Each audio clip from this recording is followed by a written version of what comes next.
I live by the saying that everything dope about America comes from Chicago. In Spanish, they don't use dope the way that we use dope, but they do use chingonde, which basically means everything badass about America comes from Chicago. Today, I'm in a very proud Mexican-American neighborhood. In Chicago, we call it Little Village. I'm gonna be interviewing a gentleman by the name of Mike Moreno, Jr., and we're gonna see what he knows about the Chi.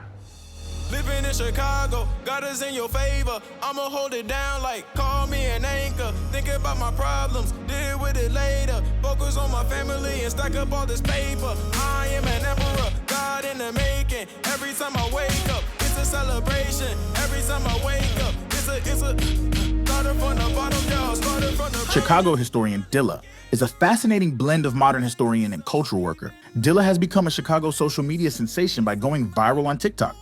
His 60-second history videos on everything Chicago have been viewed over 20 million times. Dilla has been featured on all manner of Chicago media and has also appeared nationally on both The Today Show and The Kelly Clarkson Show. As a proud resident of the South Side, Dilla lives by the saying that everything dope about America comes from Chicago.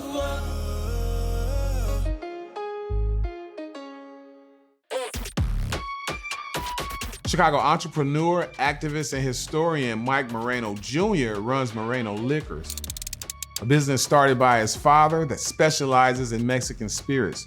The family-run business has supported Little Village for over 46 years with its community focus.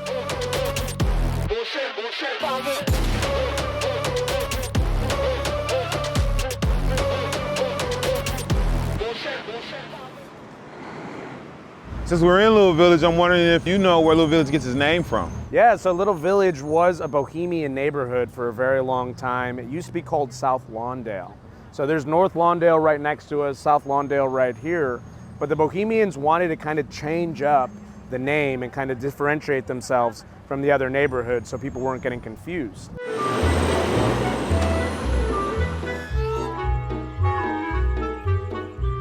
So Little Village becomes a Mexican-American neighborhood, sadly, through displacement.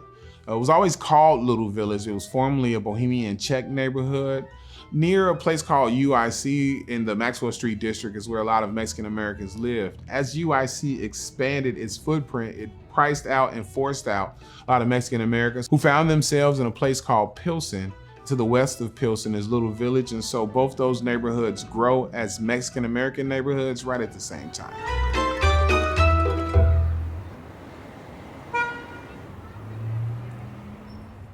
Chicago is all about the neighborhoods. It's not downtown. I mean, obviously a lot of the tourists assume that, but the neighborhoods is where it's at. You know, you really find all that culture, and that's what's so amazing about Chicago is every little neighborhood's different.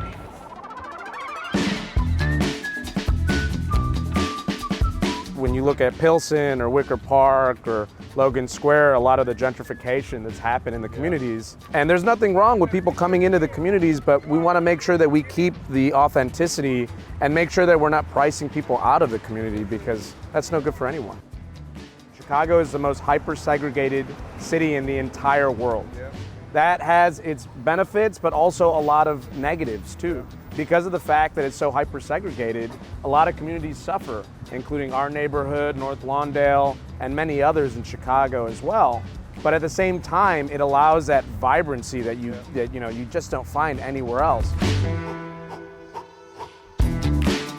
What would you define as the boundaries of Little Village, right? What's on the north, south, east, west? Yeah, right here in Costner is the end of the neighborhood. I always like to tell people that once you cross any major highway or you go past a bridge, that's when you know that you've gotten into a different neighborhood. Did you know that Chicago is the place where the phrase other side of the tracks originates? Really? Yeah, absolutely. There's a set of train tracks in Fuller Park. Very sadly, African Americans were told that they needed to get on the other side of those tracks before nightfall, and that's where that phrase comes from.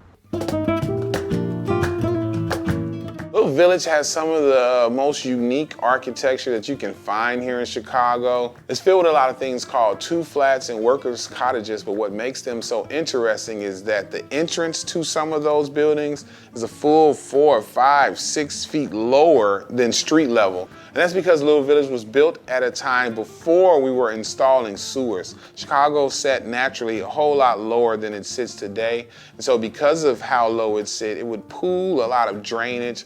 Most of Chicago in certain spots was swamped, and a lot of that water just remained. And so a lot of these buildings right here would get massive flooding. I talked to my father and he told me when he immigrated here, he said the whole city was still cobblestone. They basically put a massive sewer system that was put right through here, all the way through into Pilsen, so that way that flooding stopped. Because of that, they had to actually elevate the sidewalks. So all of the first floors are now the basements. And if you didn't have enough money to lift your property with it, you just built some stairs up to the streets. You can find that all through Little Village. So it's an actual part of living history. Places like Bridgeport also has some of those homes, North Lawndale. We very historically lifted up downtown Chicago as a whole to install those sewers. We did that in the 1800s. And then we were kind of slow to do it through the neighborhoods. And so we hit this neighborhood about the 1950s. It gives you a chance to kind of see old Chicago while being in new Chicago.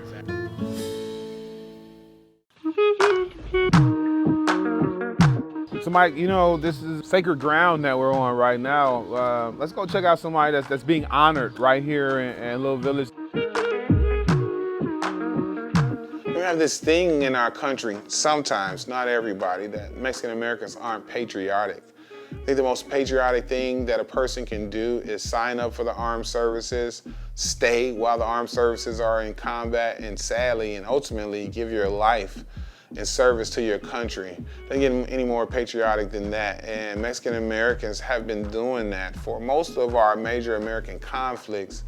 What I know about Manuel Perez Jr. is that he was a decorated World War II veteran who didn't get his honors. In Little Village, right on 26th Street, is a park and a plaza in his honor. What I love about the place is that it acknowledges that Mexican Americans played a very huge part in World War II. When you think of the American dream, you think of everybody being incorporated, being a part of one. You know, that's what America is. It's built on immigrants. When you come to Little Village, we want to be able to showcase that and highlight that. That's why we had the Manuel Perez Plaza. He fought in World War II, he fought in the Philippines, but he wasn't recognized until what, roughly the 80s? So that has always been something that has kind of bothered me, but I think that's also one of the reasons why I'm so big into my history, why I'm so proud of where I come from, because we can't forget that.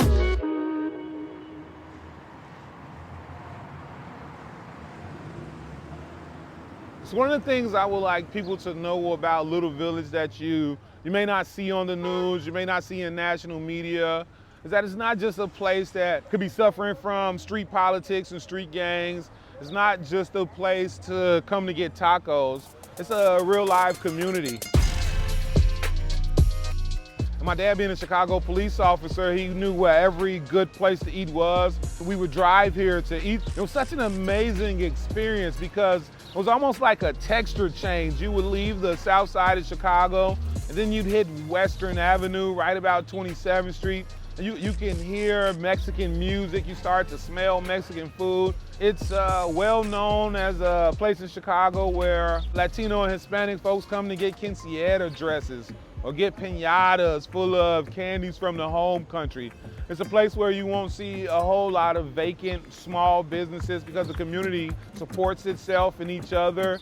It almost made you feel like you were leaving Chicago. The clock that we see here was a gift from the Mexican president because when he visited Chicago, he felt so much like home. He wanted a piece of home here for the residents. It's a place that offers a chance to be connected to the future and be connected to America while still holding on to the cultural ties of the homeland, which is something that intrigues me very much and, if I'm honest, a little jealous of.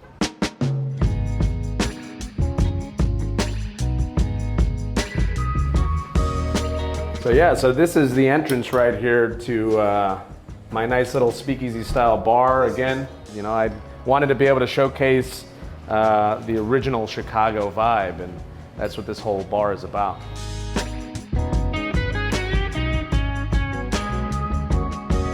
Three generations strong. That's a long time to be anchored in one place. Your siblings grow up here, you spend your childhood here, your father meets your mother in these neighborhoods. What do you see for the future of Little Village?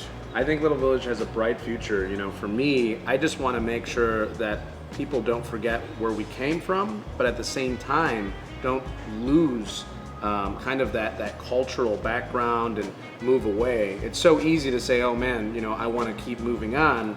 But if you really want to build generational wealth, you want to continue to see a community grow, you need to make sure you're investing in your community. So I'm hoping that more young people in the community say, you know what, I don't want to leave. I want to invest right here. And that's how you're really going to see some change. A little bit of grasshoppers on top as promised. Yo. I'm going to get you the big one right over here. Look at that. That's for you. Oh, that one's for you, my man. Let's try them out here. We'll cheers with it. I got 7 kids. I guess worse has been in my mouth.